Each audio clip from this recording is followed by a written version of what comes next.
Go ahead. When you're negotiating with Iran, Mr. President, to what extent are Americans' financial situations motivating you to make a deal? Not even a little bit. The only thing that matters when I'm talking about Iran, they can't have a nuclear weapon. I don't think about Americans' financial situation. I don't think about anybody. I think about one thing. We cannot let Iran have a nuclear weapon. That's all. That's the only thing that motivates. Did you say earlier that the only thing that matters to you when it comes to Iran is a nuclear weapon? You're not considering the financial impact of this war on Americans? The most important thing by far, including whether our stock market, which, by the way, is at an all-time high, but including whether or not our stock market goes up or down a little bit, the most important thing by far is Iran cannot have a nuclear weapon. What about the pressure on Americans and prices right now? Every American understands. Americans, how they're feeling about every American. Are you listening to me? Every American understands, and they just had a poll, like 85%, which is surprising. It's only that they understand that Iran cannot have a nuclear weapon.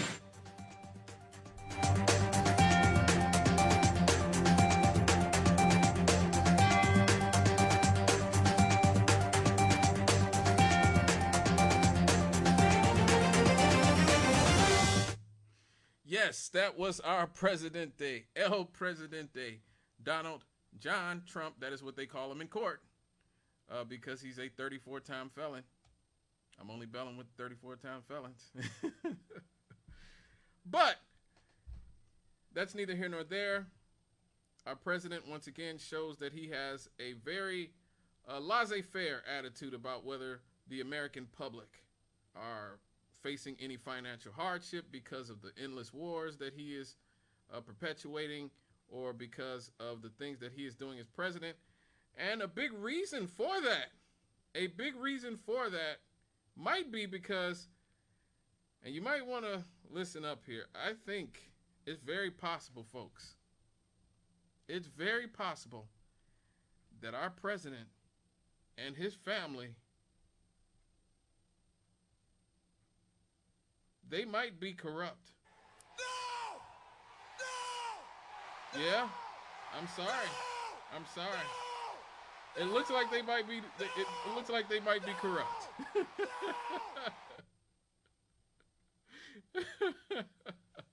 They might be corrupt, and crazy enough, there's this great article that's in Tangle News that just came out last week, and man, let me just tell you, our president and this administration, they have, just in 16 months, about 16 months in office in this new term, they have taken corruption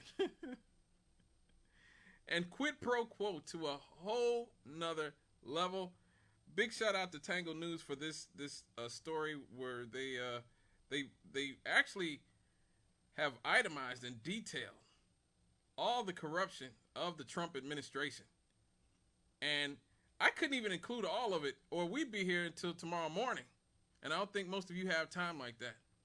But I think it's important to just start to, look at on the surface just how much corruption. I know the thing about Trump and his family is that they do so much crap that it's very easy. It becomes very easy to just become immune to it almost, and to just sort of tune it out. Because some of this stuff I'd either forgotten about or just tuned out. But it's important to understand that we can't get to a place where we just hear about the level of corruption in our government and just don't care anymore. And sadly, I think that a lot of people have gotten to that place. People just say, oh, they're all corrupt, which is on some level, a lot of it's true that there's a lot of quid pro quo. But it's important to state when you have just flagrant disregard for any levels of morals and ethics. And the Trump administration, just in a year and some change, have completely discarded the rule book. We talked a lot here about Hunter Biden, and Joe Biden's son with his no-show job that paid him $80,000 a month at the Burisma energy firm, an industry he had never been in, while his father was in charge of Ukraine policy as the vice president of the United States during the Obama administration. And, you know, that was news. That is something to talk about, especially considering we were arming Ukrainian Nazis and right-wing militias in a proxy war against Russia. So that was important to state. But and at the time, the right wing threw a crap fit. Oh my God, Hunter Biden. Oh my God, the Bidens, the corruption. James Biden, Hunter Biden, all these Bidens and the corruption. And again, that was a story, and we covered it even when we were censored. Us in the media were censored. You couldn't even share links to stories about Hunter Biden in 2020. That was just straight up election meddling by Twitter under the last administration before Elon Musk bought it. Those were valid stories and still should be looked into. But it is important to state that what Trump and his family are doing while they're in office make what the Bidens look like child's play. And so it is important to itemize this. Again, a big shout out to Tangle News for this story that they started. And they essentially lit the fuse in my head, and I just, went down a rabbit hole and couldn't really come out of it. It took about 3 days before I could come out of it, just looking into just the huge volume of corruption in this administration. We can go back to April when the New York Times broke the story that Donald Trump's daughter and Jared Kushner were literally negotiating a luxury hotel with Syrian billionaires who are simultaneously lobbying the president to lift economic sanctions on their country. We just basically have spent the last 15 years destroying Syria because supposedly we hated Al-Qaeda and ISIS and all these terrorist groups that were supposedly being helped and aided and abetted by Bashar al-Assad, who was the president of Syria. Now we've literally replaced him with one of the head choppers. Literally, this guy decapitated people from Al-Qaeda. And so now he's their president. Our government literally had a $10 million bounty on this guy, and now we helped put him as the president of the country. And now you have billionaires from that country who are lobbying Donald Trump to lift sanctions on their country, while the Trumps are apparently going to build a luxury hotel in the country. So this is just an example of Donald Trump's kids funneling money directly to their family fortune while the U.S. government hands out favors in return. And so, again, why didn't I really didn't hear about this at the time, but again, it's because of fatigue. We get tired of hearing about how corrupt Trump is because it's legit. He just does so much. He floods the zone. And a big problem is that the Trump administration has actually dismantled many of the federal watchdogs that are there to protect us from fraudsters, from grifters, from all the corrupt individuals and entities. And so none of this is really being probed in any way. Very little of this is even being investigated.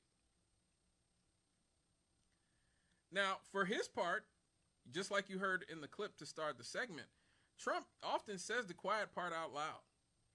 He often says, look, I don't care what's going on with the American public. What's important to me is keeping Iran from getting, nuclear weapons or whatever. He'll just say that out loud. And he basically has all admitted that he's running an influence peddling scheme when he told the New York Times that nobody cared. These are his words. Nobody cared when he tried to separate his family business from the administration during his first term. So he's not even going to try now. So he's not even trying at this point. Now, he's got his hand dipped in so many different avenues, but probably the largest money-making scheme for the Trump family has been cryptocurrency. I know a lot of you have heard about Bitcoin and crypto and all these other things. The thing that makes crypto so attractive to a lot of, not just billionaires, but a lot of, drug cartels and hackers and everything else is because the whole point of Bitcoin is that it is a decentralized form of currency that can't really be tracked. It can't really be traced. And so the Trumps have been really heavily invested in this, and they've made out like bandits. Donald Trump's net worth is the highest it's ever been, thanks to crypto mostly. Him and his family started the crypto company called World Liberty Financial just 2 years ago, and our president Donald Trump is listed as a co-founder emeritus. By December, just this last December, they had profited roughly $1 billion from proceeds while holding $3 billion in unsold currency tokens, amassing a fortune larger than the Trump's entire real estate portfolio. At the same time, the president was pushing his family's new crypto venture. He was cutting crypto regulation, touting the potential of private digital currencies to help the U.S. economy, and promising to unleash the industry he and his family were simultaneously profiting from. Now, this is notable because during Trump's first term, he was dead set against crypto. He said it hurt the U.S. dollar, so he was against it. But how'd they get Trump to be for it all of a sudden, just out of the blue? Money, money, money. Yes, money, money, money. And so all the crypto bros have basically gone all in on Donald Trump and have openly bribed him to come around on crypto and made him and his family very rich. But he's not the only person in his family that is benefiting from this. Last summer, World Liberty Financial bought a publicly listed firm and raised $750 million from investors to buy its own cryptocurrency, WLFI. Now, the Wall Street Journal described this setup as an unusually circular transaction. An unusually circular transaction with the same party as buyer and seller, but this can actually net the Trump family an additional $500 million. They basically launched a cryptocurrency firm while deregulating crypto as an industry, then bought a separate firm that it used to buy its own cryptocurrency while also raising $750 million from investors to buy the same cryptocurrency. Oh God, Lord, my God, this is insane. Right before Trump was inaugurated, he also launched a personal crypto coin called meme coin called Trump. Of course, because he likes to put his name on everything. He created hype for his meme coin by launching it months after getting elected, and just 3 days after being inaugurated, he promoted the currency Trump on social media, and while president, even held dinners for the top 220 holders of the coin at one of his golf resorts in Virginia. He held another one at Mar-a-Lago this past weekend. The initial coin offering released 200 million tokens of its billion token supply to the public on the first day, and so the price skyrocketed 300% overnight and hit an all-time high of $74.27 on January 19th, right before Trump's inauguration. Trump has since, of course, as you see in pyramid schemes, it has cratered, losing 97% of its value.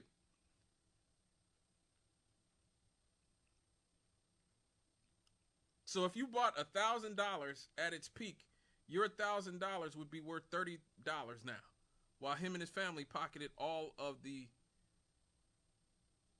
gains. The Financial Times are estimating that this scheme personally netted him about $350 million. While Trump's holding of the coin through separate partnership could be worth even more, billions more. And it's not just the president either.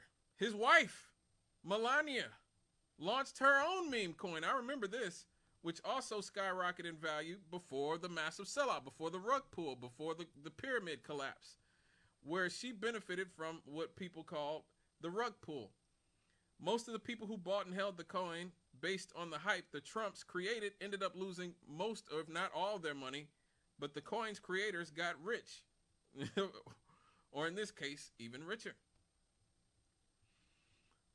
According to the Wall Street Journal, World Liberty Financial, their company, inadvertently partnered with two men the U.S. government had sanctioned a month before helping run a transnational criminal syndicate that had stolen billions of dollars from Americans through online scams.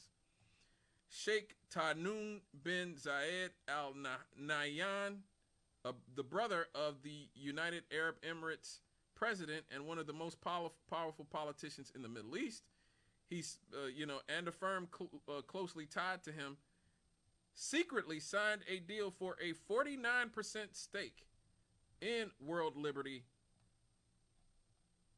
worth $500 million, including $187 million paid up front to the Trumps.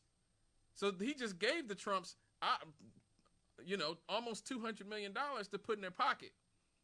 Just days before Donald Trump's inauguration, right after Trump took office, the administration undid a national security block that would have prevented the United Arab Emirates from getting up to $500,000 in advanced NVIDIA AI chips. So again, that's quid pro quo. That's textbook quid pro quo. But since Trump has basically disbanded all of the regulatory entities, the regulatory bodies that would have been looking into this, nothing's going to happen. The crypto industry as a whole was a top donor to Donald Trump's 2025 inauguration fund, and the SEC then dropped or paused over a dozen cases against crypto firms, or simply handed them huge access to government-directed crypto entities. So there you go. The main source of the Trump's fortune at this point has been based on sheer criminal cryptocurrency schemes that nobody's going to investigate because there's nobody to investigate at this point. But it's not just cryptocurrency. Oh no, the Trumps have they have other means of making money. I brought up Jared Kushner earlier. He is the president's son-in-law, who now represents the United States in the Middle East as a negotiator to end the Iran war, despite having no congressionally approved title or position in the administration. He operates Affinity Partners, a private equity firm that received $2 billion from Saudi Arabia's sovereign wealth fund in 2022. We actually did a story on that when it happened. You can look back in the archives, straight out of the Cannon archives, Scott Cannon Radio on YouTube. I did a story, me and the Rev did a story about that when Jared Kushner received that $2 billion entity. And I think it also goes without saying that Donald Trump undid all of the DEI and affirmative action programs under the guise of meritocracy. He said it's not fair, it's meritocracy. But his doofus son-in-law, who has no qualifications to be a negotiator, to end wars, to do anything other than, be a bag handler, has been a major part of both of his administrations. Which just goes to show you that the issue that they had with affirmative action, with DEI, was never about meritocracy. And this is what I've always argued. America is not a meritocracy. It never has been. Sports is the closest thing to a meritocracy human beings are even capable of. It's the closest thing to a meritocracy we have. There is no meritocracy or anything close to a meritocracy in anything else. Not in politics, not in music, not in Hollywood, not in, politics, not in medicine, not in anything else. Definitely not in corporate America, in Wall Street. Nepotism and cronyism run rampant. We actually did a story some years ago as well about how a large percentage of the sons of Wall Street CEOs work for their father's companies. So again, these people are not about meritocracy. They're about keeping black people out of places. And that's important to remember as we go through this list of just all the double dealing and shiesty dealings that the Trump family, because this is a family affair. This is not just about Donald Trump. There is no meritocracy here. This is strictly cronyism and nepotism.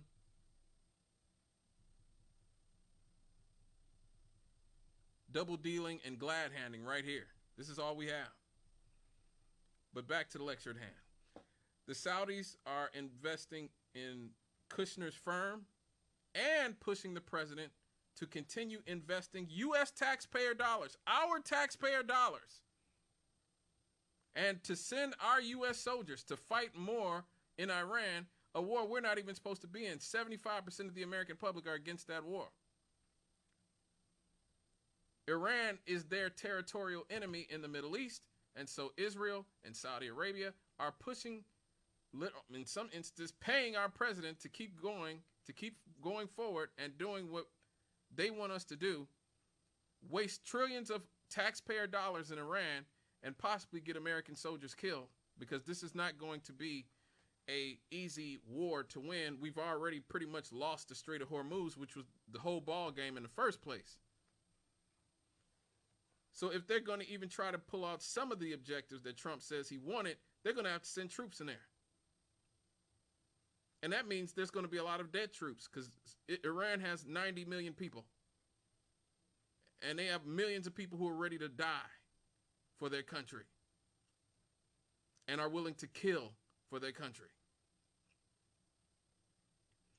And it's important to say that Congress is not even investigating these conflicts of interest between Jared Kushner, the Saudis, the Trump administration, the war in Iran. None of it. None of it. The Saudis are also hosting their international golf tournament at Trump's Doral and Bedminster properties, while Trump was approving nearly $142 billion in arms deal with Saudi Arabia, ignoring concerns from the Pentagon. Even the Pentagon, who's never seen a war they didn't like, they ignored concerns from the Pentagon about selling them F-35 fighter jets. Trump has even named Saudi Arabia as a non-NATO ally. Even more, the Trump administration is partnering with the Saudis on Trump Tower, Jeddah, and other Saudi real estate developments. So again, they are literally paying our president to use taxpayer dollars and possibly American soldiers in the near future to fight their regional enemy in Iran.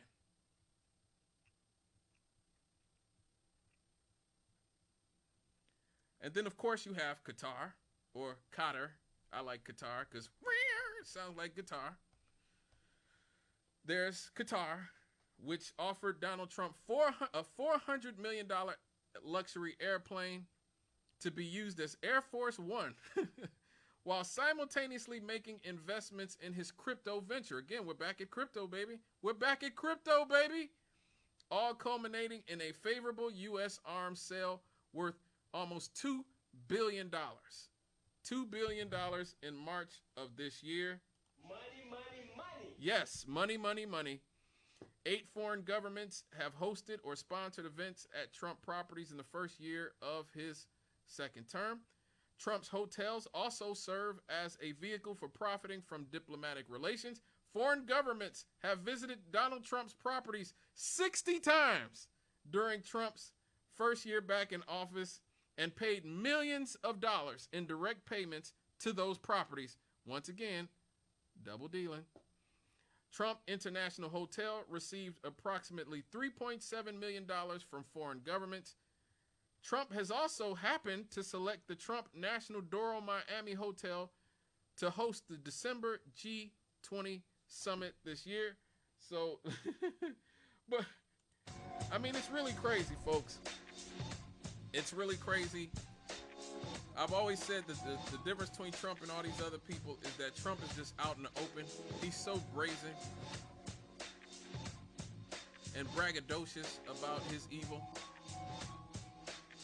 All these other people just say, they try to hide it. They try to obfuscate. Trump doesn't even try to obfuscate. He doesn't try to obfuscate anything. He just goes out and does it, and says, what are you going to do about it? This is what is called late stage capitalism first, folks. Late stage capitalism. When the elites, the capitalist class, are just out and out stealing, openly stealing from everything that's not nailed down. And that's where we're at. That's where we're at. The elites are openly stealing. Wall Street, every single facet of our society has turned into a way to funnel money upward to the elites who own and control everything, from banking, from hell, the military, sports, music. Go look at concert tickets, the price of concert tickets right now in comparison to what they used to be. Food, look at the price of what food used to be. Before, say 5 years ago, I used to pay $2.30 for a drum of oatmeal. Now I'm not paying any less than $6.50. If I can find some oatmeal for less than $7, then I'm getting a good price. Hamburger, beef in general, gas, all these things. They are stealing everything that's not nailed down, and Trump is the ideal president for late stage capitalism. But we're not done, folks. We're not done. There's so much corruption from this administration that we had to make it a second segment. So please stay with us here on WLTH 1370M. That is 92.7 in the FM dial. You're going to pay for it one way or the other.